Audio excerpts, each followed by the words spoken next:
السلام علیکم ورحمۃ اللہ تعالی وبرکاتہ۔ الحمدللہ ثم الحمدللہ، بڑی خوشی و مسرت کی بات ہے کہ ہمارے مالوہ اندور میں دعوت اسلامی انڈیا کا 2 روزہ اجتماع 22-23 نومبر سنیچر کے دن صبح 10 بجے سے اتوار کی رات 10 بجے تک الحمدللہ ہمارے شہر کے تمام عوام اہل سنت سے گزارش کروں گا، تمام مسلمین سے گزارش کروں گا کہ دین سیکھنے کے لیے آئیں، لیکن دعوت اسلامی کے اجتماع میں آپ کو نماز، آپ کے ضروری مسائل، دینی مسائل سکھائے جاتے ہیں۔ مجھے امید ہے کہ ہمارے شہر کے تمام باشندگان، بالخصوص مالوہ کے مسلمان، اندور کے مسلمان، وادی نور میں یعنی سرکار نور الدین نہاشا ولی کے میدان میں الحمدللہ یہ سنت و بھلا اجتماع کھجرانے کی سرزمین پر ہونے جا رہا ہے۔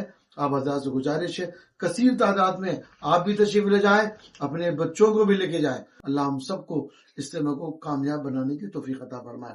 میں مفتی شہر سید صابر علی مصباحی، سیکریٹری سنی ائمہ کونسل اندور۔